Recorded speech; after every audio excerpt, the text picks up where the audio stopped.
You are listening to the Horse Radio Network, part of the Equine Network family.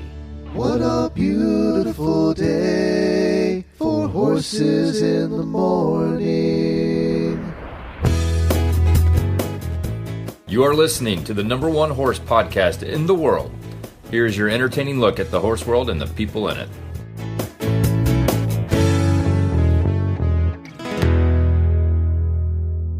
This is Solange Ellis, founder of Stable Riding, and this is the September 23rd, 2025 episode of Stable Riding with Solange, part of the Horses in the Morning.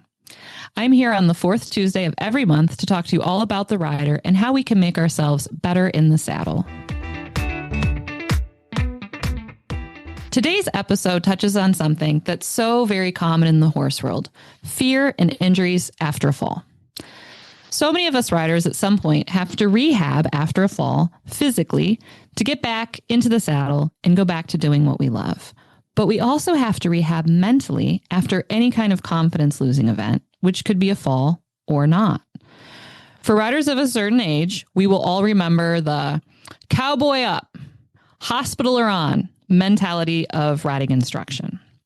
And while admittedly that can give us some results in a short term, that kind of bullying and shaming, I mean, if we're being honest, that's what it is. It's bullying and shaming, is not a long-term sustainable solution for a rider who needs to heal and evolve into the next phase of their riding. I've always said that yelling relax at someone strapped to the back of a moving flight animal never makes them relax. So here's the real truth. If you are prepared correctly, both physically and mentally, you don't need courage. You don't need bravery. Or in the case of some of the fox hunters I've ridden with, you don't need a flask to be able to get back up on your horse and go back to doing what you love. What a person needs in that hard phase of the riding journey is judgment-free understanding, followed by appropriate logical steps that meet them where they are. Whether it's stuck on the mounting block, or I can get on, but now I can't walk, or I can walk, but now I don't want to trot, or I can trot, etc. I have personally always referred to myself in my instructing and coaching career as like the Dr. House of riding instructions. I love a good tricky case. I adore nothing more than a rider who needs a little bit more, or maybe a lot more, than just the usual riding instruction. That's what helped drive me to create the Stable Riding System and the Rider Lab. When I discuss the all-rider nature of my work, I will often mention two different kinds of riders. Riders with a complex rider history and riders with a complex body history. When I talk about a complex rider history, I mean someone who's usually ridden for many decades. And along the way, they've ridden many different horses and sometimes different disciplines. They've had lots of different instructors, multiple coaches, multiple trainers. They've been to clinics, read tons of books. Maybe they subscribe to different online training platforms for them and their horse. These riders end up with a lot of conflicting narratives, which make it tricky to know what serves them and their horse right at this minute currently. And I spend a good chunk of my time pulling apart all that information and helping them know what's really working for them and their horse right now in present time. Now, a complex body history rider is really interesting to me because that's someone who has something in their physical body which may impact on their ability to ride and their riding motion. This can range from an old high school sports injury to joint replacements, joint resurfacings, fusions. I have some riders who have varying degrees of scoliosis, MS, or cerebral palsy. Illness can play a factor in that and be a role in how somebody's riding. And for female riders, there's pregnancy and C-sections. Others have sustained body-altering injuries from horse falls and accidents. And these are a double whammy as they carry a strong emotional reaction to the injury. I say constantly every day in my instruction, fear is a normal, healthy human reaction. I'm going to say that again. For all the cheap seats in the back, fear is a normal, healthy human reaction. True physical fear is as natural to us as hunger or thirst. Yet when you think about it, in the horse industry, we have terrible tools in response to rider fear. And that's something that I'm really passionate about changing because, frankly, I'm done. I'm done seeing riders riding in fear. It's unnecessary. And not to mention, it's pretty unfair to the horse who the riders strap themselves to. The riding lab and its tools, especially all my equicizers, give riders a calm, stable environment to explore the boundaries and current abilities of their body if they're in physical rehab. A lot of times they'll get on an equicizer and experiment with what strength and stamina and range of motion they have before getting on a live horse. Or if they've already started riding a live horse, we can utilize that tool to kind of do a systems check before they move on to more complicated riding. Newer, younger horses, faster gaits, jumps, trickier terrain. On the mental side, it really often provides riders with a quiet, private place where they can work through their emotions and help process what they need to mentally. Now, you might say, this is all great, Solange, but I don't have access to these special tools. So what am I going to do? Well, I tell everybody, never fear. All you need is a really good, really old school horse. And when I say a good old school horse, I'm talking about a good old school horse who comes out and moseys around. I call them, this meeting could have been an email horses that come out of their stall and they're like, why am I here? This meeting could have been an email. That's the kind of horse that you want to ride. I have observed time and time again that when a rider understands what their body can and cannot provide for them in terms of stability, their anxiety level decreases and their fear starts to dissipate because now they have the data and knowledge needed to move forward in their riding journey calmly and logically. That's one of the t-shirts I always want to print. It will say, it's not you, it's your instruction. My guest for this episode is really the ideal person to speak on this subject. She has both a complex riding history and a complex body history. See, Lisa came to me after 3 terrible falls, which left her with severe injuries and the normal emotional response that comes after that kind of experience. She started in the lab on an equicizer and then moved on to one of my tried and true old guy school horses to incrementally work through the physical skills necessary to meet her goals. Lisa is a perfect example of a success story, and I'm so glad that she's willing to share her experience here and let other riders know what's possible for them. Lisa, thank you for being a part of the Stable Riding Podcast. Thrilled to join you. Well, you are truly a shining example of a stable rider, and I'm so excited to share your story with the audience. Now, before we talk about how we met, I'd like to ask you the usual questions that I ask everybody to give background about their riding. Are you ready? Ready. Okay. How old are you now, and how old were you when you started riding? So I am 43 now, and I started riding when I was 10 years old.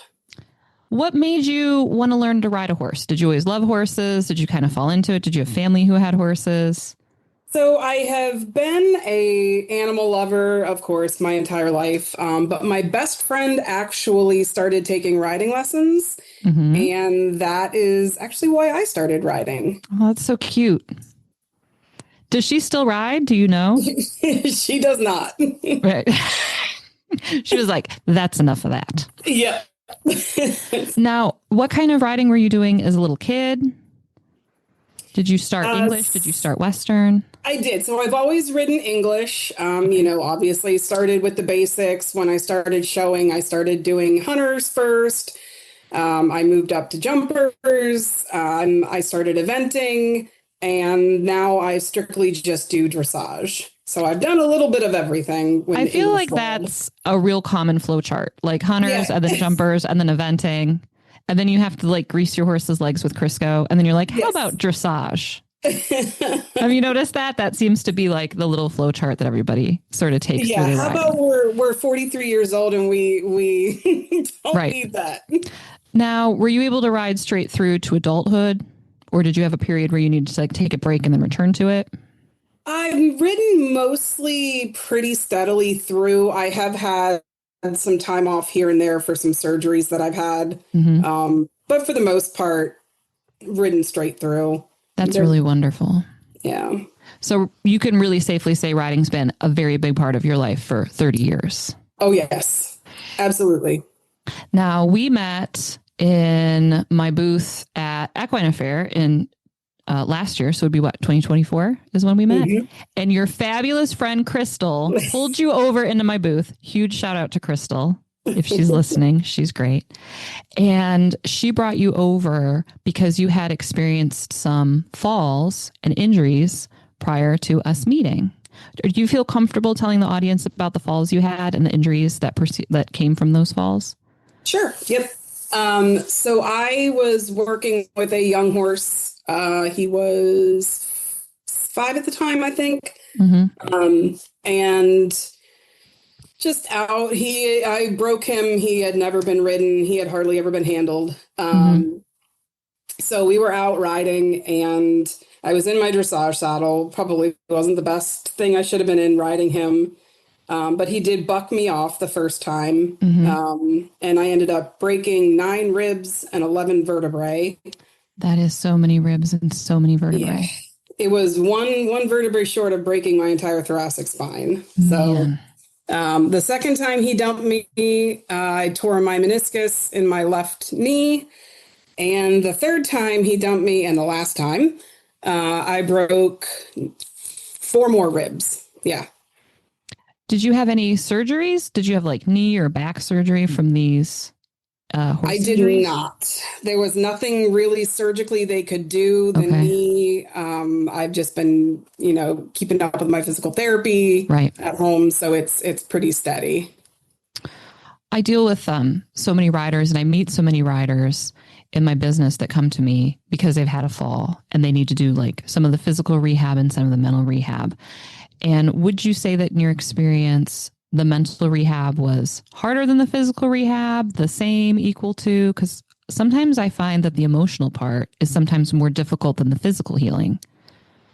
I will definitely say the mental part was significantly worse than the physical. I mean, there was obviously a lot of pain, physical pain, but the mental was extremely difficult. It's a natural thing, really, in a way, isn't it? To have that fear after you have an accident or an incident like that, because it's your body reminding you of what happened and trying to protect you from it. So it's overcoming and working with some of your body's most natural instincts is to go, I understand you're telling me this is dangerous, but I've made changes and I can, proceed through carefully when everything in your body is screaming, don't do this again. Something bad happened. Yep. Absolutely. Yep. And I find that riders judge themselves for it and don't want to process it or feel it, We are our own worst enemies. Yes. I talk a lot with, especially the female riders I teach, about not judging our emotions, because I find that women, particularly of like our generation, get very judgy-wudgy when it comes to our feelings. And that doesn't help us move forward at all and not move forward in our riding, which is when we get back to, because that's what we love. Yes, absolutely. Yeah, we are very hard on ourselves. Very much. I teach a lot of women, and partway through their first lesson, I'll go, are you an eldest daughter perfectionist? Yes. And they'll be like, how'd you know? Yep. And I always say, I love teaching my perfectionists until the absolute second I don't anymore. It's like so fun. And I'm like, oh yeah, a perfectionist. Yep. A high achieving eldest daughter perfectionist. And like, is that what I'm teaching right now? Now, you'd mentioned that you were in your dressage saddle when you had one of the first falls on the young horse. And I remember when you came to me, because we met at Equine Affair, and then you came up to the lab to get on the equicizer a few times and kind of work through everything there, and then moved on to one of my, old steady school horses. I think I put you on Baby.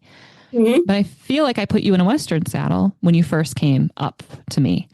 And I know that often some of the English riders aren't super willing to try out a Western or an endurance or a trail type saddle.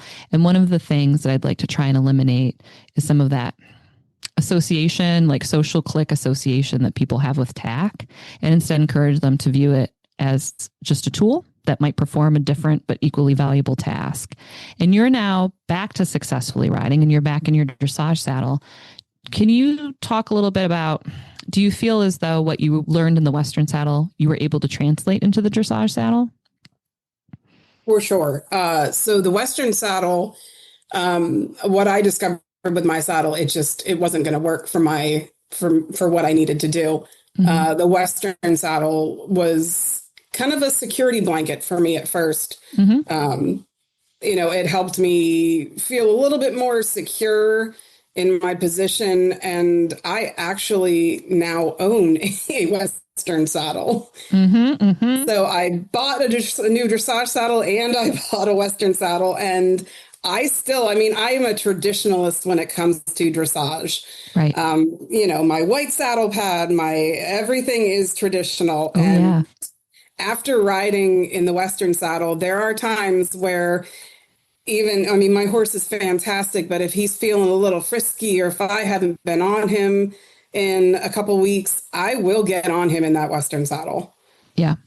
And it just gives you, to me, I feel an extra bit of comfort and security too with being in that kind of saddle. So we're not asking, we're not saying you're obviously not showing in this, but right. It definitely serves a purpose. I remember when I was young, riding saddle seat, we didn't wear helmets.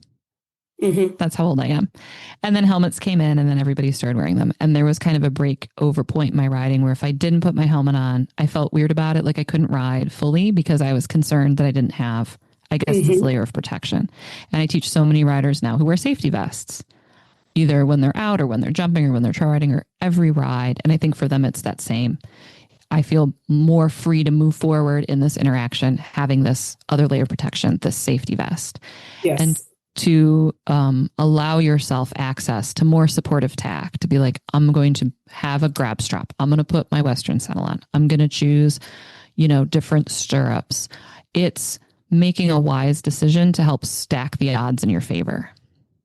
Yeah. It really did help. And it still, like I said, I still use it.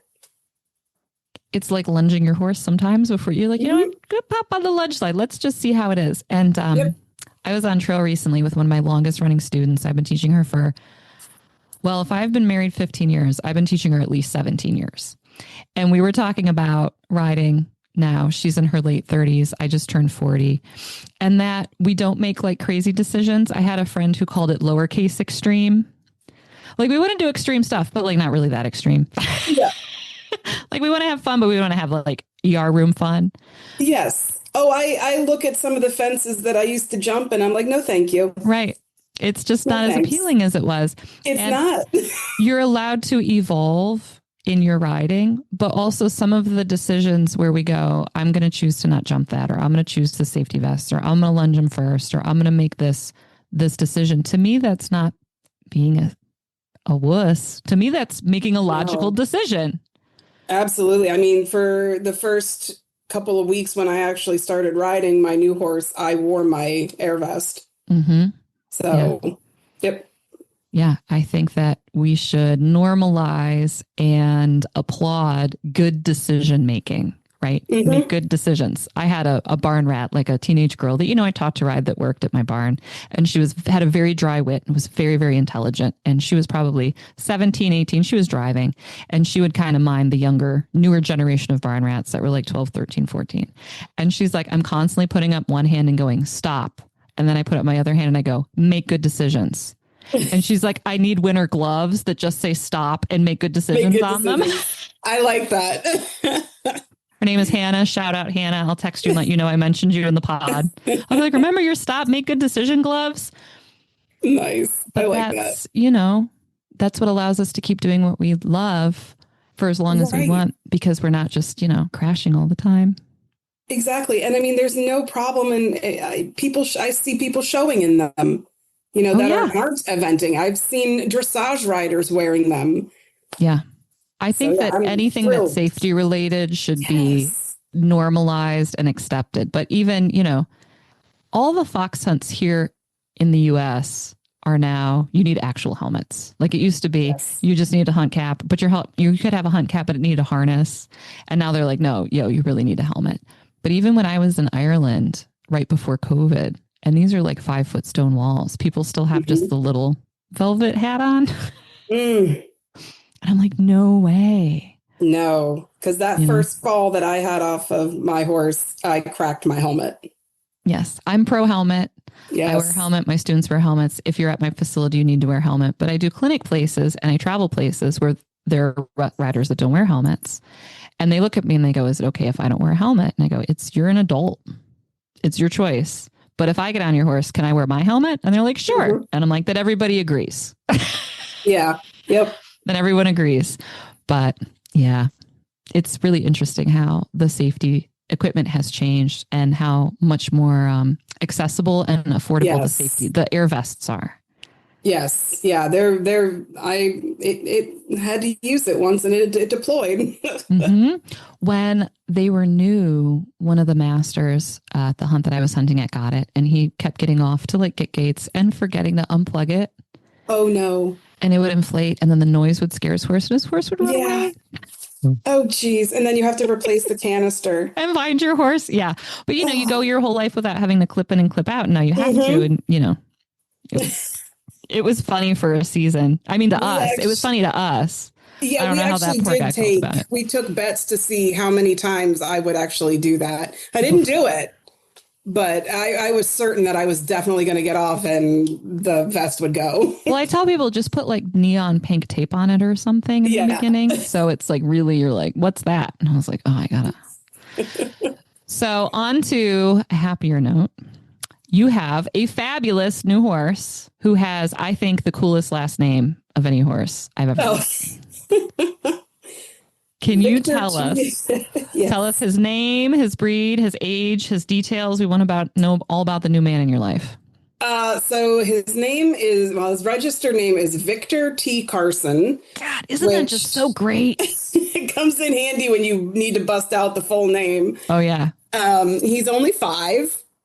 He is fantastic. He is 3/4 Frisian, quarter standardbred. Oh, we've talked about my undying love of standardbreds. Yes. They're just the coolest dudes. Good brain on that horse. Incredible brain on that horse. How long have you owned a Victor? I just got him last year in March. Wow. You guys have done really incredible stuff together in such a short period of time. Yes, I'm thrilled with him. He is a smart little cookie and just as kind as they come. You came to mind the second that I talked about sort of the theme of this podcast, because I really wanted the theme to be all riders. And I knew one of the rider like types that I really wanted to highlight was riding after fall. And I thought of you immediately because I thought of all the beautiful pictures you put on Facebook of the show you had with Victor. Yes. And I remember thinking, wow, Lisa went from all those falls and all those physical injuries and all that, perfectly natural fear and anxiety to showing so happily on such a fabulous horse. Can you share some details about how great that experience was for the two of you? Yes, it was his first show, his first dressage show, first show ever, really. And my first show in probably over a decade. Wow. And, he's 5. He was very excited, but I felt secure in my position and I just got on him and we went and did our thing. We won both our classes. So, it was a recognized show. So he got a 68 something and a 69 something. What a good guy. So absolutely thrilled with him. Just absolutely thrilled. He's a one of a kind. Well, and it's when you see a horse and rider that are a really good match, and when you see a rider who really gets how great their horse is, right? Like they're, we're the sadder but wiser gals at this point in our riding career. Mm-hmm. We've ridden some things. We've learned some things. And when you get that horse that's really fabulous, you appreciate them so much. And being able to be stable and secure and confident on them allows you the ability to fully utilize them and enjoy them and get to have these experiences with them and guide them through these experiences and communicate to them really empathetically and clearly and calmly, because he's wonderful, but he's still also 5. And sometimes he's got like the, mom, what's going on?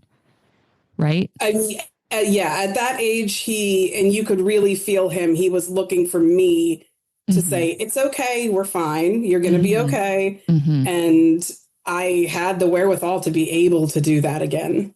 And that's the amazing success story of how you've evolved to this next phase of your riding, because when riders are plagued with fear or anxiety or nerves or low confidence, they look to the horse to keep them safe. They offset.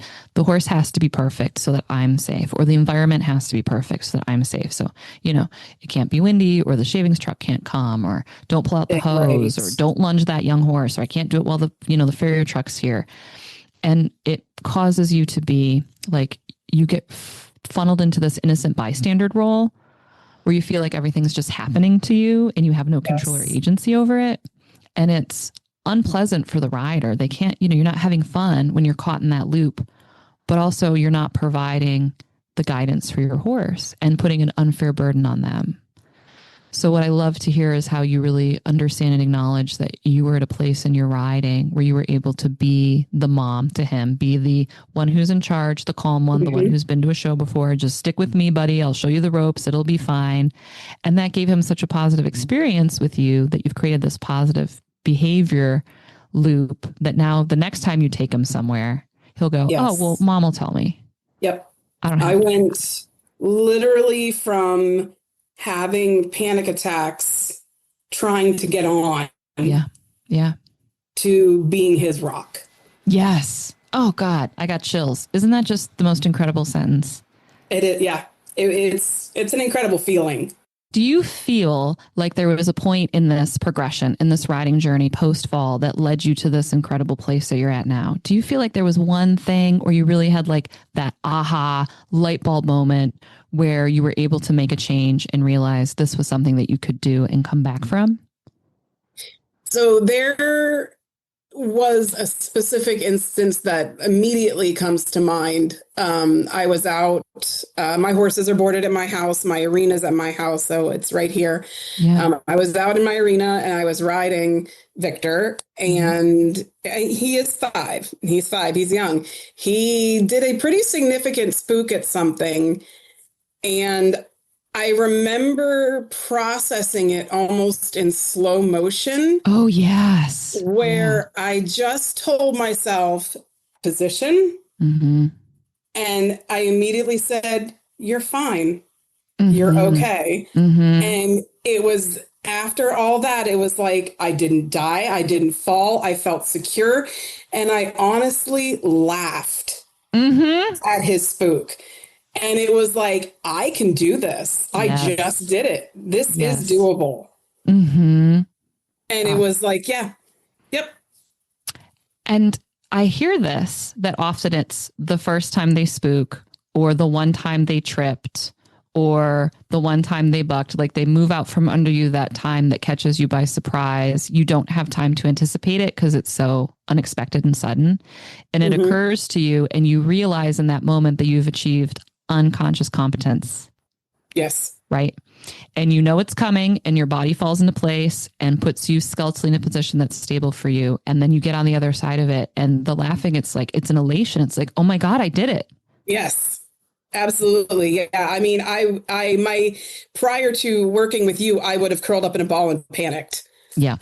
But I immediately, my body just went to where it needed to be and rode through it. And it was nothing. I know. And that's where the practice comes in, because your horse only spooks so often. Your horse only trips so often. Your horse only bucks. So, it doesn't happen enough that the action of just living through it in real life gives you competency. You can't gain mastery over something that happens a handful of times a year, right? So you have to prepare for it. And when you are appropriately physically prepared, it's easier to be mentally calm. And then when the thing happens, you're like, I got this. Yep. That's exactly what I told myself. I'm like, you got it. You got this. This is. And you had mentioned earlier that it was panic attacks at the mounting block. Yes. And I've seen this. I've seen riders who get up the stairs and they can't bring themselves to get on, or they can get on, but they can't bring themselves to walk, or they can walk, but they can't bring themselves to. The really interesting is look up. I have a lot of riders who can't lift their chin because they're stuck in like this curled. And it's giving yourself the grace and understanding to meet yourself where you are and go, then I just need to do this work, and have this little crying moment on the mounting block and let myself process my emotions. And maybe I have to just stand next to the horse on the mounting block 5 or 6 times before I'm ready to put my foot in, And there's a there's a presence to that, and there's a mindfulness to that I think is a thread throughout riding. And when you learn to practice it under those circumstances, it's easier to find it up to a jump, at your canter depart, before the in-gate, right? Because it's that same self-soothing, self-regulation process that you go through to be able to accomplish the next step. Yes. Every time I get on, I immediately go into my stable riding position until I assess what kind of mood we're in, or, and anytime especially his canter, because it is massive and you have got to sit back. Yes. That'd be a big canter. Yep. Every time I ask for that canter, I'm like, am I where I need to be before I ask?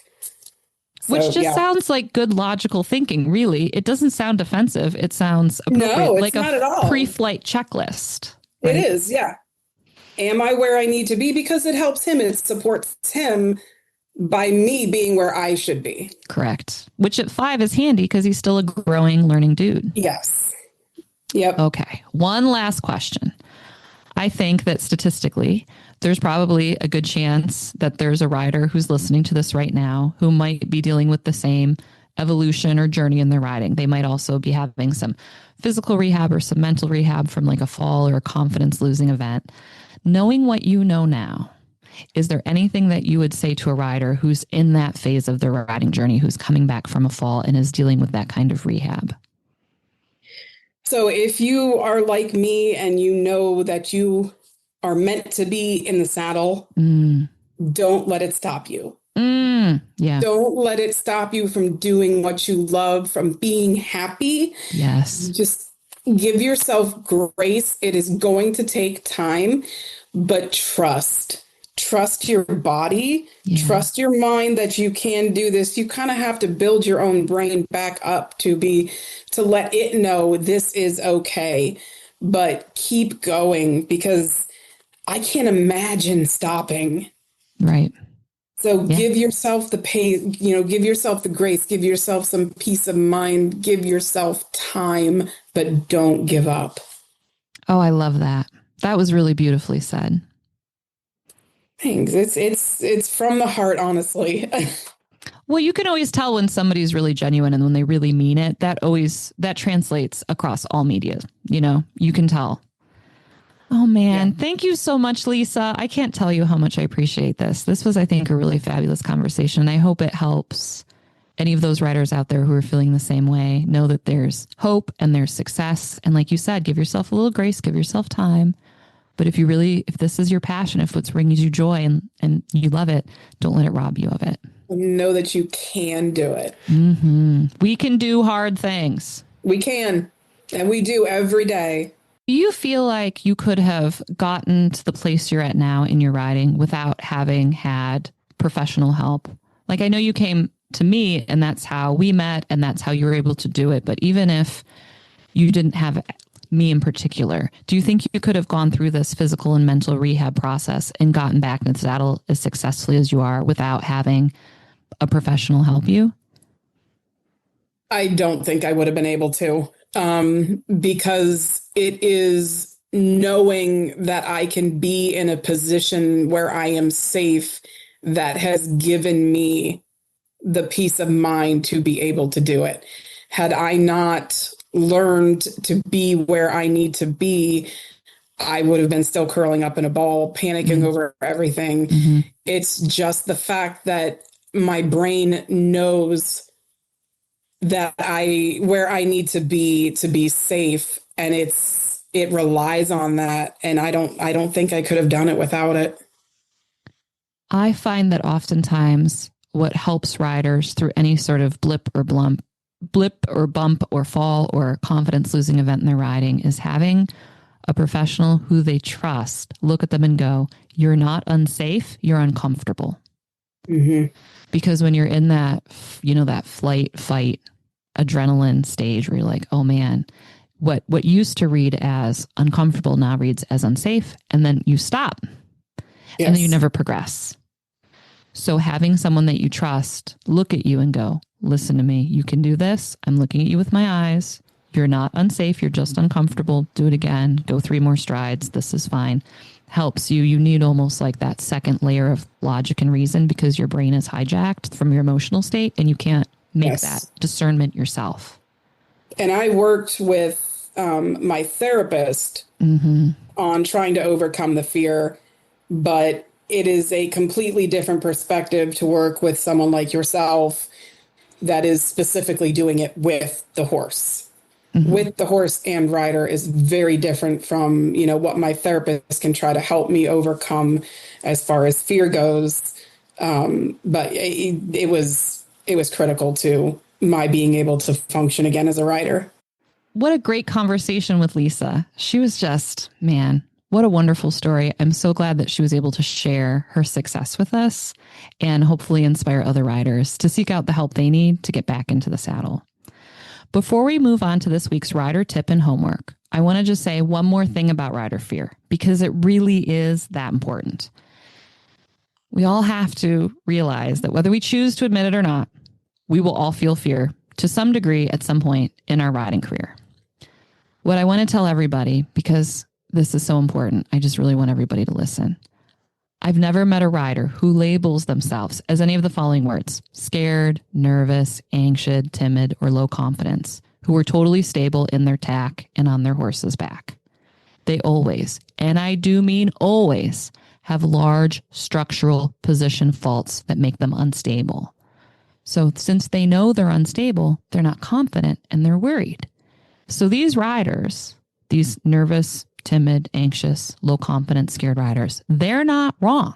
They're in fact totally correct. They don't need the usual stuff. They don't need sticky pants or prayer beads or dream journals or calming CBD drops. These riders need compassionate and technically correct instruction that gives them stability. Because when that happens, their concern melts away, which is exactly what Lisa described. Okay, on to today's rider's tip. We're going to talk about hands and shoulders.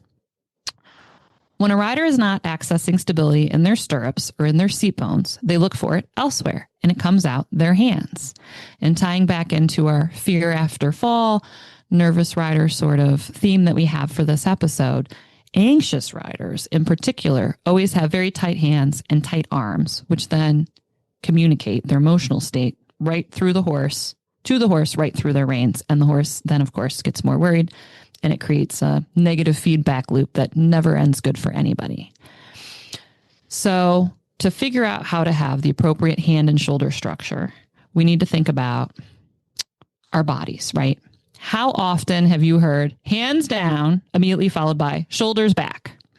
Riders struggle with the hands down, shoulders back position so much. There are a million weird things that social media is trying to sell you to tie your hands together or pull your shoulders back or pull your elbows back.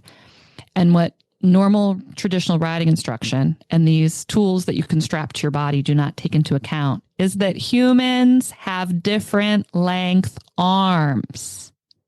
Okay? We also have different length torsos, and we have different width shoulders and different torso circumferences. And some of us have boobs. I didn't get any, but I know plenty of women who did. I have, in my own personal riding, in my own personal body, what I call freaky long Abraham Lincoln arms. My arms are really long, and I have a teeny tiny short little torso. So I can put my hands down and together in front of me without my shoulders being pulled forward. But that's not very common. The overwhelming majority of riders carry their hands too far in front of them because they think that's where they should be. And it pulls their shoulders forward, and then it pulls them down and forward, causing a negative weight distribution waterfall effect in their upper body. So my rider tip is to try bringing your hands close to your body and see if your shoulder posture improves. Now, the exercise that you can try is so easy, you don't even need to be sitting on your horse. You can do this sitting on any hard surface that lets you feel your seat bones. In fact, I specifically recommend that you do this not on your horse and try it on like a chair or a stool or a bench before moving on to your actual horse. So here's what you're going to do. You're going to start sitting on whatever hard thing you've chosen with your arms just hanging down loose at your sides. And keeping your arms loose, you're going to find your seat bones and make sure they're touching the hard thing, right? You should feel two hard bones driving down into what you're sitting on. Now, once your seat bones are down, keep them there and lift your rib cage up so that your chest is pointing straight ahead. And I'm going to tell you right now, dear listener, it's going to be higher up than you think. So really take a deep breath and lift your rib cage up. When you lift your ribs up high enough, your shoulder blades fall flat in the back. So see, you don't need to pull your shoulders back or push your shoulders back or strap your shoulders back. What you need to do is lift your ribs up. I'm going to say that again because this is the important part. You don't need to pull your shoulders back. You need to lift your ribs up. So now you're sitting on that hard surface. You feel your two seat bones. You've pulled your ribs up, and now you're going to start to lift your arms up in front of you like you're holding your reins or your one arm if you neck rein. A good rule of thumb is that your hands should remain below your belly button unless you're riding saddle seat. I grew up saddle seat, so I get that. But other than that, you're going to have your hands below your belly button. Now, how far in front of you your hands go while keeping your ribs up, keeping your shoulder blades flat, and keeping your seat bones down, that's your personal hand position. That's based on how long your arms are, how tall your torso is, and your chest and torso circumference. And if you're done growing, that's not going to change. Riders often ask me how wide their hands should be. And if you're riding with one rein in each hand, your hands should be as far apart as your shoulders are wide. Do this exercise a few times sitting on a hard surface. Find your seat bones, lift your ribs, let your shoulder blades fall flat, hold your imaginary reins. And if you can do it in front of a mirror, that's even better. Or if you can have someone film you on your phone, that's even better because now you can see the skeletal alignment of your torso in real time. Once you can do all this and you're sitting on your hard thing and you're like, okay, I got it, lady. I've got my seat bones. My ribs are up. My shoulders are flat. My hands are in front of me. Now what I want you to do is mess it up. I want you to do the whole thing wrong, right? Put your hands too far in front of you. Curl your hips so you don't feel your seat bones. Drop your ribs, drop your head, and see how different it feels. This is important. The contrast of doing it correctly and then subsequently incorrectly on the ground is what helps you learn how to feel what right is when you're in the saddle and, busy riding a whole horse. So the next step, do it on your horse. You can do it just standing still or walking on a loose rein. Find those seat bones, lift those ribs, and then pick those reins up. Remember that if you go to lengthen and shorten your reins, don't move your hands, just lengthen and shorten your reins to your personal hand position. I want to tell you, dear listener, your hand position, when you do it this way, when you go seat bones, ribs, hands, shoulders, it's unique to you. Every rider has their own unique hand position. It's not right or wrong. It's yours. And I tell all the riders I teach, I don't want you to ride like this spectacular Olympian. I don't want you to ride like this famous trainer. I don't want you to ride like your idols. I want you to ride like you. You can find our show notes and links to today's guests and products in the show notes on your podcast player or on my website at stableriding.us. You can like us on Facebook, Instagram, and TikTok. We're on there as just Stable Riding. Super easy to find. It's usually a black and mint logo. We are here once a month on the fourth Tuesday of every month. We have our own RSS feed. Just search Stable Riding with Solange in your podcast player, or you can find us on the main Horses in the Morning feed. All riders can be stable riders, and a stable rider makes for a happy horse.